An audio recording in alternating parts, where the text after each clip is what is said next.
LEC, Team BDS, and this is a team, oh, we're just hot dropping in. Forget all the boring stuff, only the fun stuff here. We don't even want to talk about bans, it's just Rel Instalock. Crucially, Rel, flex pick, it's been banned a ton so far this tournament. We do get it first picked instantly by BDS. We could see it in the jungle, we could see it in support. Very, very strong pick, but instantly that Renekton locked in. We've seen domination in the top lane from Renekton. Place your bets. Garen, Olaf, dare I say Set?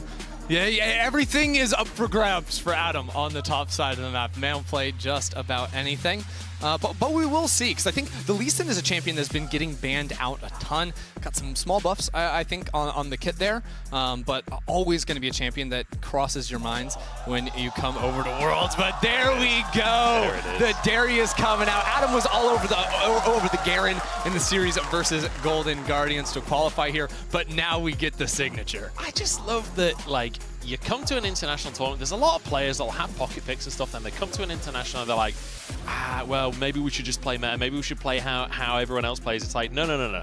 This guy knows he's good. He knows how he plays, and he sticks to his style even on the international stage. And I respect that. Yeah, and look, if you are not a viewer of the LEC, and the last thing you really remember of Adam is when he came to Worlds with Fnatic, this guy is a completely different player. He got sent down to the LFL on BDS's second team, re-earned his spot just at the start of this year, and he has been so dominant in the top lane. Tons of solo kills, leading the league, most splits up on the top side of the map, has been doubling down on that unique style of these huge lane bully juggernaut champs as well.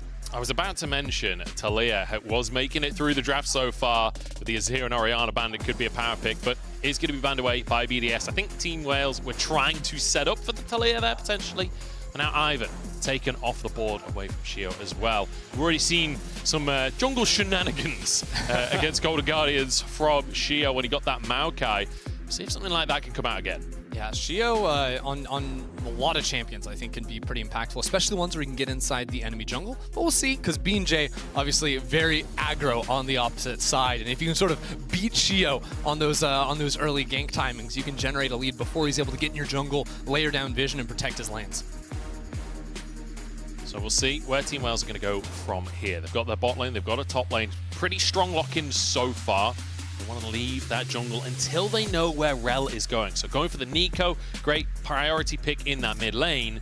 And then they can find out where that Rel is going before they lock in their jungle. I would love an Alistar coming in here against these big engaged like mage champions, the Nico especially. If Nico tries to come in on an angle, just the headbutt to send her completely out of there. Ezreal can also stay relatively safe versus the Nico, because I think before this, Nico looks like a really awesome pick. You see like a lot of melee champions, that means pretty easily you're able to land your roots on the Nico. Ultimate's going to be catching out a lot of players, but now that Alistar really messes some things up. The Syndra as well to scatter the weak. If you're coming in on a flank, you're going to get stuffed as Glory on the Nico. It's very important that Glory finds ways to approach fights from the fog of war or abusing, you know, the passive clone thing so that Nuke and Labrov don't realize until it's too late that Nico's on them. Yeah, honestly, I'm quite liking the BDS composition just based on, like, there is so much ACC and B damage coming from this squad. Like, the one weakness you'd say is, like, maybe they could be outranged, but then when you look at what they're up against, I mean, Kai'Sa, no range whatsoever.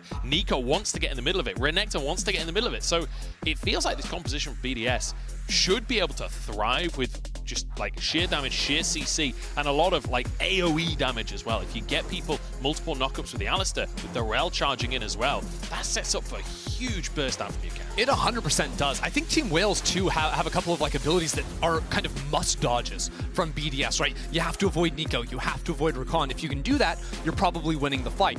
Team Wales going to be doing the same thing against the Scatter, the Weak, the Rel ult, the All-Star coming in. So once you can clear those abilities, that's where the 80 carries I feel like really got unleashed. Ezreal going to be hyper mobile, Kai'Sa can wait for that moment to dive into the fight. It's going to be so many fights that teeter on a knife's edge. It's going to be a lot of fun to watch, I feel. It certainly is, and I feel like, you know, watching that series against Golden Guardians, BDS were playing with pace, you know, they weren't playing slow, they weren't just waiting for the game to come to them, they were making things happen, and I want to see that again today. But I'm curious to see Team Wales, because, you know, coming from VCS, this is a region that is renowned for their kills per minute. Like, this is the region that took the kills per minute title from LPL just a few years ago, and since then they have maintained that high kills per minute. So I'm hoping and anticipating that this should be a little bit of a bloodbath. Yeah, Team Wales is a bit of an anomaly though, because compared to a lot of other representatives from the VCS, actually looking at them compared to all the VCS reps that have rejoined ever since the VCS started re-attending international events, they are the least bloody of the early game teams on that front. See what they do here up against BDS. Might be a little bit tough for B&J to get super involved early on, but I have to say, in a late game team fight, transforming into a Darius, I feel like you're cleaning up fights when you can take over Adam. Yeah, we'll have to see. We'll have to see how those fights are going to go, but we'll have to see if we ever get to like the 5v5 situation, because I feel like so often in an early game, we'll talk about like late game team fighting compositions. The scaling. And then, like, you know, in 10 minutes time, one team's 5k ahead. It's like, okay, we're never having a proper 5v5. But I do want to quickly mention, like, Team Wales, this is a team that I think a lot of viewers at home won't have heard of before unless you've been watching the VCS. This is their first time at Worlds. And this has kind of come off the back of Saigon Buffalo, a team that has been to Worlds, that has represented previously. Yeah, the Mark Ruffalo Buffaloes. Exactly, exactly. Well, the team sort of disbanded at the end of spring, had some financial troubles, and B&J was one of the players that came from that roster, joined Team Wales, and has brought a lot of power with him. He's one of the big reasons why this team has made it. The team generally loves to play around the bottom lane, but we're looking top for now as Adam just charging straight in for the 1v1 to kick it off. Sparta wins those, though. A little bit of burn. Oh my, does he? Adam flashing onto Sparta. Giga Chatham in the top lane. That's just stupid in all the best way. I love that. Adam knows he will dominate the trade with the W. And now he activates Ghost. He's still going. And that's flash gone from Sparta as well. It's cost Adam both of his songs. But doesn't matter. He has so much presence up here. He knows the enemy jungler is on the bottom side.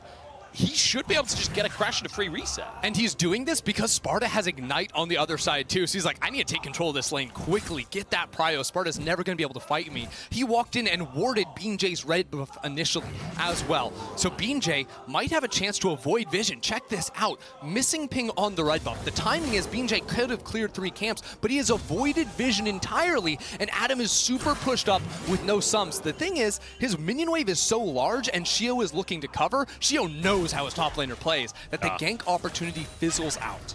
And on top of that, like, Sparta's so low. Oh my god, they're diving. Even if you go for, oh, hang on. Not. They're actually going to go for this one. B&J's in the area. This could get dangerous. Apprehend in. The stun is there. Good dash away from Sparta. Negates the play. I love this, though. Straight off of the bat, we are seeing BDS taking this game into their hands. Yeah, they just want to keep pressuring here as well, because anything, Sparta's going to be missing minions. BA looking around mid lane for Nuke.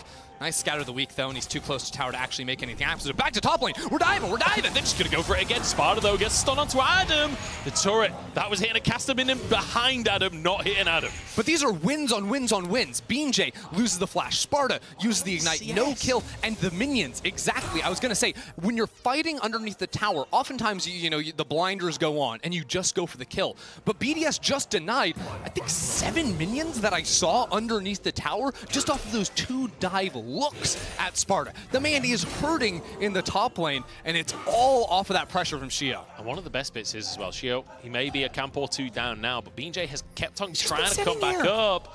Oh, B&J's going to walk in. Does drop the ward, though. He'll get out with his life by the looks of things here. Moving back up towards that top side. Shio now keeping B&J interested. He's actually winning the 1v1. Yeah, it's just ridiculous, because B&J, what else is there to do? All his camps could except Raptors, so he wants to look for the topside gank.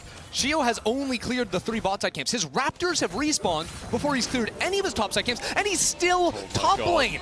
He's actually going to go for this again. He flashes for the pullback. You're going nowhere. Apprehended and taken down. Shio jousting towards victory. If you play top lane in solo queue, you have known the situation Sparta has found himself in, where the enemy jungle refuses to clear his camps, and you're like, eventually you just gotta step up and farm a minion. He's only got 12, but he just one after another after another. B&J's right there, just shadowing him, but it doesn't matter without any sums. It's just brutal. He's been absolutely brutalized. He is 20 CS down at 5 minutes. That is I mean, can you recover from this is the question. He's going to need some help from BJ, but it might be a matter for Team Wales of abandoning this top lane and trying to play through bot. What are you gonna do? I mean, BJ was trying to reset as well, so not only does Sparta die, BJ like wastes so much time here picking the wave up while camps are still alive on the bot side. Finally, Shio goes back, takes Scuttle Crab, takes 2 of the camps on the top side. So he's a little bit delayed on the tempo getting back onto the map compared to BJ, but Viego with no flash is not going to do anything in terms of actually finding a gank window. Maybe he tries, but it's so tough because now he has to cover for topside. This wave is pushing into Adam's side. See that? There's 6-7 ranged minions up on that one for Sparta's side, so that's an obvious push for the Renekton. I think one of the toughest things as well is that because you went Ignite on the Renekton now and you're behind, you're never really going to have skill pressure in the 1v1. Shio. He's coming back! I expect Shio to just stay here pretty much all game at this point as he charges on in. Sparta, you're gone. It's another kill for Adam as they decimate this top side. But the Ignite is going to be useless, and he won't have a TP for later. Like, this is a disaster for Team Waves. How to watch just 2 players win an entire map, the tutorial, Adam and Shio. I mean, bot side is doing well for BDS. They're up 12 CS, which is wonderful. Scatter of the Week doesn't quite connect, so Glory gets out of there with a quick thumbs up. But the fact is, like, BJ was in position to try and cover Sparta. You have to cover Sparta there. It doesn't matter that you know Shio is taking the reset and has all of his camps on the bot side up. That wave is pushing in. There is an angle for Shio, and Shio is going to take that angle. Shio was at his best in the LEC when he was playing very aggressive inside the enemy jungle, with BJ's looking bot. He forced a flash here as BJ tries to get into the lane. Lebrov low, but does still have his own flash available. Stunned up. Oh, yeah, that stun went through Crowny to hit him. Crowny trying to block that, I believe, but Lebrov survives, and that's what's important. Actually kept his flash alive as well. As I was saying, though, I mean, hold on, because Adam's Stood level outside the 6. Flashes are back now. Sparta's about to be in like half a second, but this wave in a tough spot. Gonna be really hard to farm. Nice scatter of the week. Good damage. Glory could be in trouble here. It's a great route to answer, though. He'll survive. Not quite enough damage from Nuke at this point. The Dark Seal in pocket, you know that this is a Team BDS that wants to snowball. They had a very fast win in game number 1 against Golden Guardians. So far, so good to try and replicate. Sparta trying to answer this one. Ignite available, but just has to slice and dice away. Good news for him. Jungler's on the bot side of the map, so surely Sparta's not going to get dove, although now that he doesn't have the Dominus, maybe he just can be. He is down 30 CS at the moment. That is brutal. And now Shio's jumped over the wall, starting up the Dragon. BDS, our team that love to stack their Drakes, and it comes when Adam roams down. So he takes this early priority and just starts walking down on the map. He's not going to go for the full roam this time because they realize, hey, we have full bot prio, mid lane's looking good as well. So he rewards the enemy jungle. Look at the coverage. Ward on red buff, ward on Krugs. There's that control ward to the left of red buff as well that's going to last a long, long time.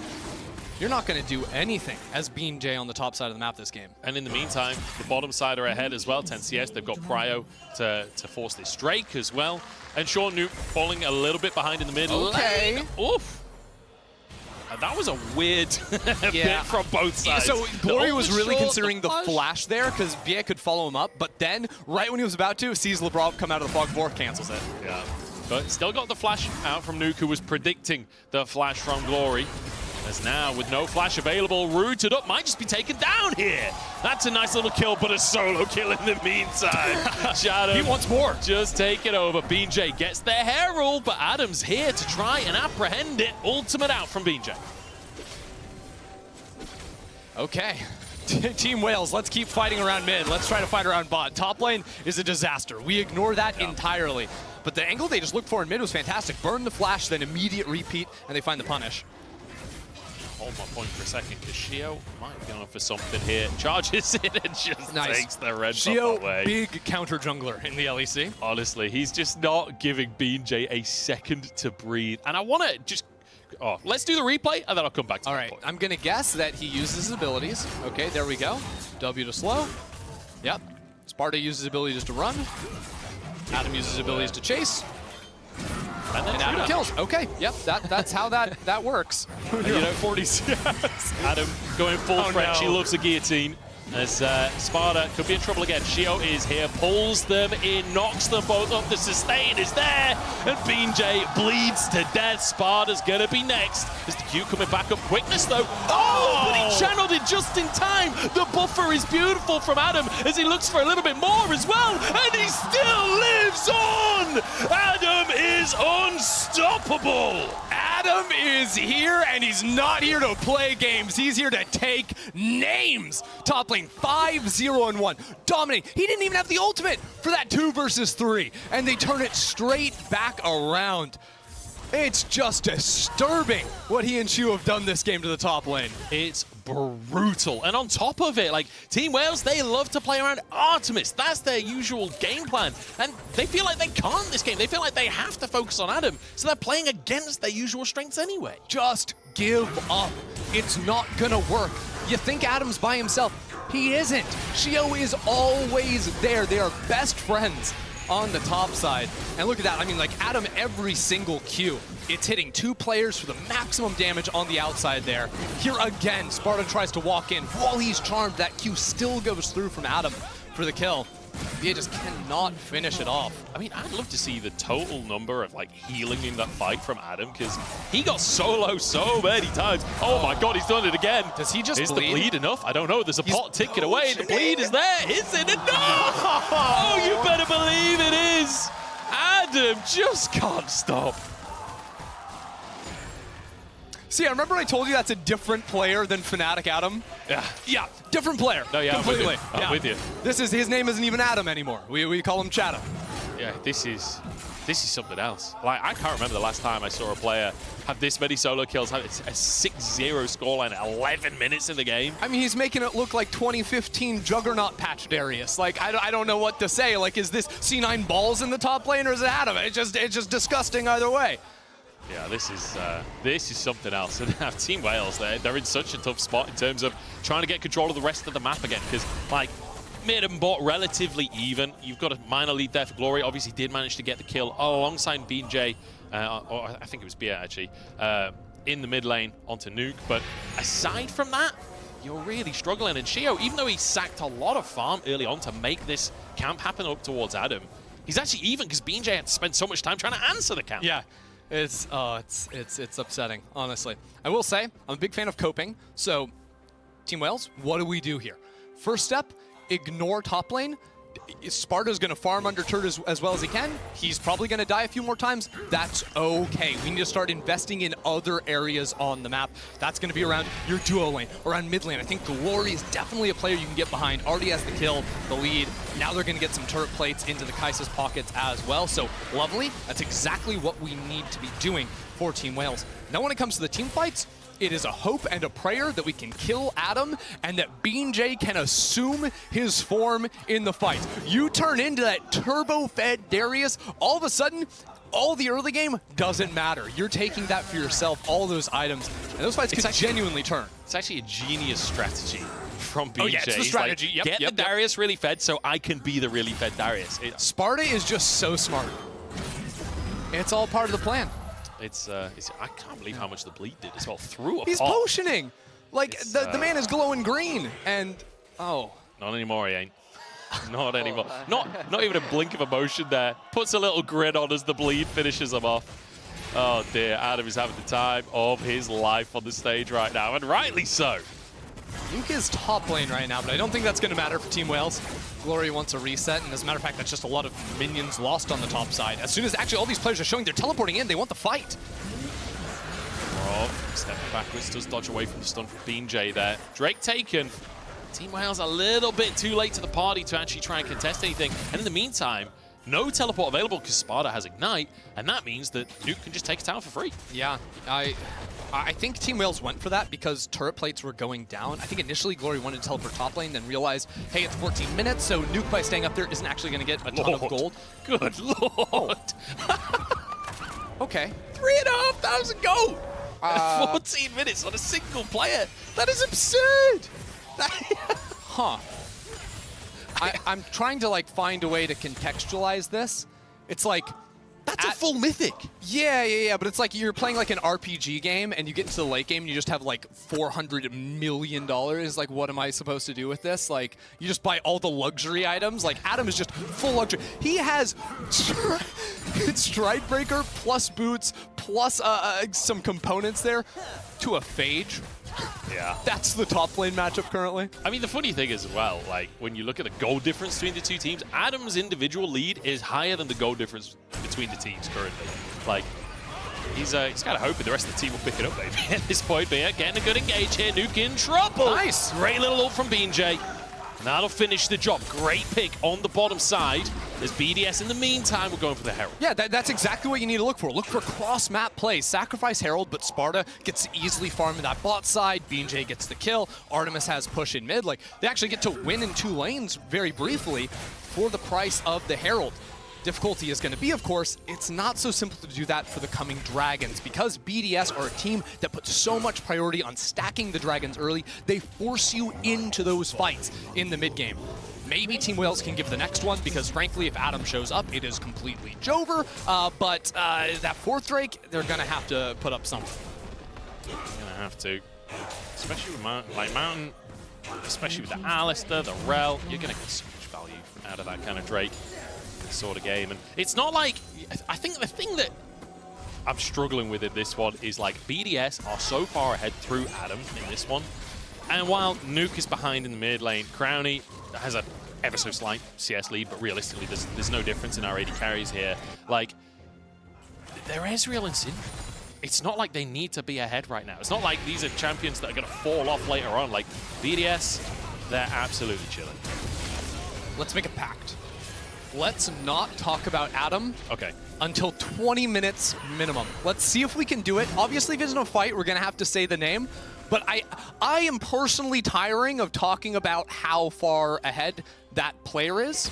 So I think it's really important to say Glory has the 2nd highest damage in the game so far. Yeah, he does. He certainly does. And that's... Managing to get 600 if you double ahead it still doesn't Sparta. catch the other number, but it's all good. I just want to let everyone know as well, this is our featured matchup presented by Mercedes-Benz. It's BDS versus Team Wales here as the VCT 2nd seed tries to make their name on the international stage in their international debut.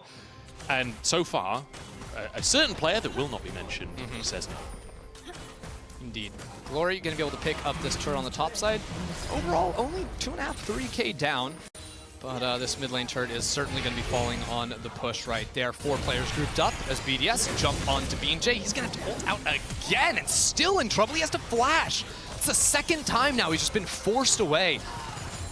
Demanded to use his ultimate to escape. And if you just look at the minimap currently, like the fact of how much vision, forward vision BDS have, make the game impossible to play. Because Team Wales looking for the cross-map pressure or anything like this, it doesn't work if BDS are just pushing into mid, and looking for picks doesn't work if they see you coming a mile away. Nuke could be in trouble here as Glory tries to move up. No, he's not! They toggled vision, even I was baited! And Glory goes down. As we're not at 20 minutes yet, I won't mention his name, but a certain player may have just breasted 7 kills. Nuke just at the end of the fishing line right there, just reels Glory on in. Completely destroyed. But this is what I'm talking about. There's just pings non-stop. I actually don't think Glory had been seen with the vision coming through. I think he avoided that narrowly as the base was being channeled there, but it doesn't matter. He showed up on the vision when it mattered, and now we're just 15 seconds off of Drake. Positioning on map tells me Team Wales don't want to fight this. Yeah, BA looking for a reset here, only has 1 ward on the support item. So he's actually playing top side, and again, looking for some kind of cross map. That's not going to work, cross-mapping around this Renekton, though, perhaps. Just offering some support and, of course, maybe a chance to place that ward on the enemy blue buff, which he does before looking for the reset. The one thing I'm looking towards for Team Wales here is, you know, Artemis now 2 items, or 2.5 items on this Kai'Sa. The guy's known as a bit of a teamfight monster. Like, this team's identity is not really about just, like, slaughtering the early game. It's much more about winning those teamfights later on. So hopefully there's a situation where, you know, we've seen already Kai'Sa's absolutely assassinating people. Yeah. We've seen what this pick can do with the right situation. I mean, Kai'Sa versus Ezreal, almost a famous matchup for being able to just one-shot the Ezreal. So BDS, even though they are ahead, even though they've got a big lead up in that top side, like, they do need to be cautious on how they play, because you misstep for just a second, you are going to get one shot. It's true. I'm kind of two minds about this Kai'Sa build, because obviously, like, all-inning on the lethality early is so much burst damage, especially on squishies. But if you're forced into a position where you have to fight front to back here, and you're just hitting a Darius, a Sejuani, and All-Star, like, that's going to be neutralized pretty heavily. And I know, you know, the Kai'Sa like to dip into the AP after this. The passive, of course, is going to do a lot of percent HP damage, and sort of make up for that when you are hitting frontline. But I still think the only fights that Team Wales really have a chance of winning are fights where Artemis can follow up on some kind of engage from like Glory and BA onto the squishy back. Trying to get onto Adam here. 4-man stack. Adam is tanky though. He pulls him in. He heals himself up, and the rest of the team arrives. It's disaster for Team Wales as they try to find a pick, and they just get slaughtered. 3 picks for BDS and straight onto the Baron. You just can't kill him. He is going all the way. Now LeBron and Nuke hunting down the last 2 kills. It's a support and a minion fleeing the scene of the crime. PA is going to pull on that minion. I don't think they're supposed to be able to run that way. Yeah, Glory's going to try and get away. I don't know if they're going to make chase properly, but actually it looks like Crownie wants to, heading up towards that direction. Glory tagged. Red buff, I think, taken away there. So the slow should be in play as they look towards Scatter the Weak potentially. Glory trying to get out with his life, but they will not allow a single soul to escape. BDS, they take Baron. They take a delayed ace. They might even get a tier 2 in the mid lane. Adam goes legendary in that fight. Remember, I was like, I don't know how they really get through this front line. Adam just would not die. And the fact that his Q is hitting 3-4 players every single time, that's just an absurd amount of healing. I mean, BDS coming into this tournament looking so good now. Man, I mean, Artemis is here, but again, it's the lethality build, so is the damage actually coming on in? First of all, big shield onto Adam initially, then the Q to survive. He also hits the punny fruit. Is able to scoop up maybe 1 or 2 off that. I mean, what are you gonna do? the stride breaker Q onto Artemis just does like 2/3 of his health. Yeah, he's been breaking ankles all game. Adam didn't even like go towards Artemis to try and finish him. He just walked off to the rest of the team. He's like, you get that one, Crownie. That one's for you. That's a little freebie. I'm gonna go kill everyone else. That's like awesome though, right? Because that's how you need to play the... I'm gonna hold that thought because Glory's a minion again. Count your minions. Okay. He's not gonna get away with it. There's 4 melee minions. I wonder which one's the Nico. That's a little game you can play. But yeah, I mean, just the Darius positioning in the middle of as many people as possible is exactly the position you want to be in. Maximize that AoE damage. Yeah. And I mean, the healing as well. The first Q got him like 500 health back or something absurd. It means you're so much tankier than you actually minions. look. And he's already pretty tanky. Count your minions! Trying to get onto Crownie, but good buffer on the E, and now suddenly the crash down is there. BDS with a beautiful re-engage, and that is going to break this game wide open. Adam's not even doing anything, and they're winning the fight. Like, what is that, man? Glory went for the big play, but Crownie way too slippery. This was an absolute shellacking from level 1 with Adam flashing onto the face of Sparta in the top lane. Shio never left, and BDS never let up. Adam literally started the game by ganking his own lane and just decimating from there. 14-2, a 24-minute win here.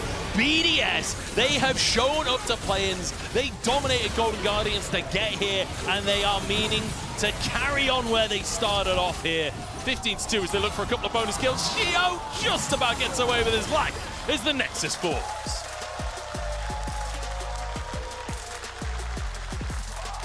Welcome to Worlds BDS.